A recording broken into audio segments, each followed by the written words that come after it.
China's rise to become the world's second-largest economy is one of the most remarkable economic transformations in modern history. Back in 1978, China's GDP was less than $150 billion, smaller than countries like the Netherlands, and accounted for just 2% of the U.S. economy. Today, it's a global powerhouse, producing everything from smartphones to bullet trains. So how did this happen? It all began with bold reforms in the late 1970s. Under Deng Xiaoping, China shifted from a rigid, centrally planned system, typical of many Soviet-era communist economies, to a more market-oriented model. This meant reducing the role of governments and state-owned enterprises in the economy, empowering local governments, deregulating private businesses, opening up to foreign trade and investment, and launching special economic zones that offered tax breaks and looser regulations. These zones were used to test open market reforms and quickly became magnets for foreign factories, capital, and technology. These reforms were a big deal for a country still recovering from the devastation of the Great Leap Forward and the Cultural Revolution. Naturally, it was challenged by many hardline communists, but Deng stayed firm, declaring that it doesn't matter if it is a black cat or white cat. As long as it catches the mouse, it is a good cat. But reforms were just the beginning. The government poured resources into roads, highways, railways, ports, and power plants, everything needed to move goods and people efficiently. One of the most iconic examples is the high-speed rail system. Starting in the 2000s, China began building what would become the world's largest bullet train network. By 2023, it spanned over 40,000 kilometers, dramatically cutting travel time between major cities. China also expanded its highway system to over 180,000 kilometers, linking even the most remote cities to booming urban centers. This enabled goods, people, and ideas to move faster than ever before. Beyond connecting its interior, China rapidly expanded and modernized its ports to become global trade hubs, connecting itself to the rest of the world. Today, 7 of the world's top 10 busiest ports are found in China. The result was a logistics network that could match the needs of China's new role as the world's factory. At the same time, China adopted an aggressive export-led growth strategy. With a massive, low-cost labor force and highly integrated supply chains, it quickly became the preferred destination for global manufacturing. Chinese firms also sprang up to manufacture everything imaginable. That growth accelerated after China joined the World Trade Organization in 2001 and gained more favorable trade terms. By 2024, China accounted for nearly 29% of global manufacturing and exported over $3.6 trillion worth of goods annually. Of course, over time, China has started to shift to more domestic-driven growth, but exports still remain a key pillar of the economy.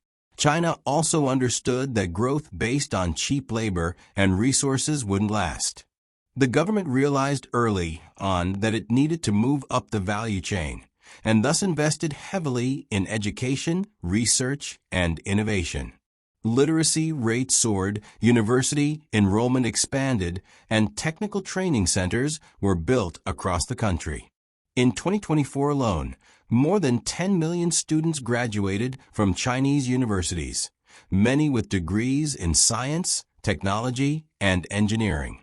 Meanwhile, vocational programs trained millions more in trades like manufacturing, construction, and logistics.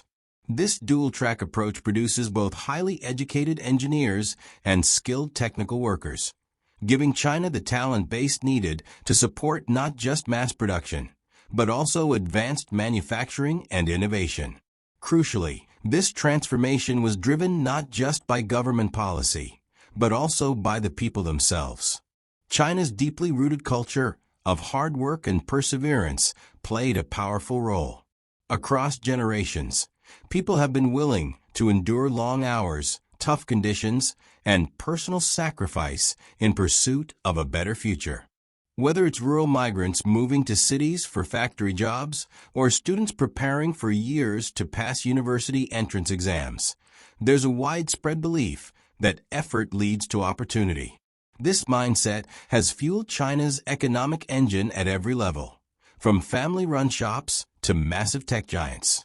It's a cultural force that helped the country absorb rapid change and overcome setbacks that might have stalled other nations.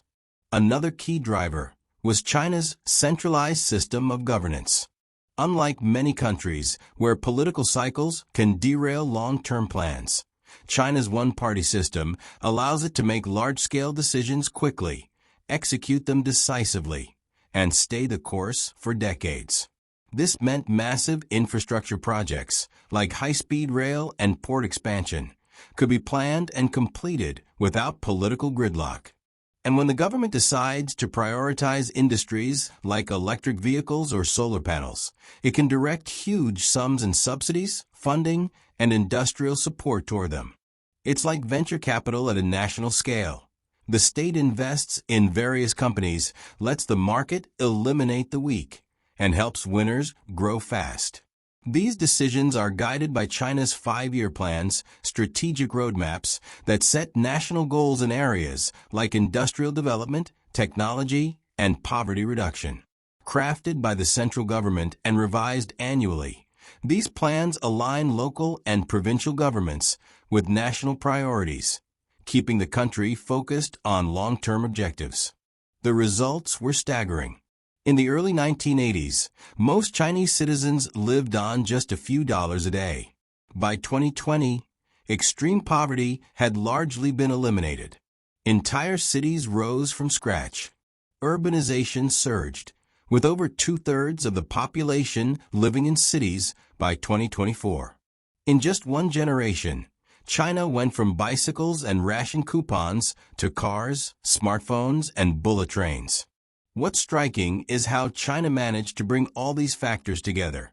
Economic reforms brought in capital and technology, infrastructure connected markets, education created talents, a strong work ethic powered progress, and centralized planning kept everything aligned.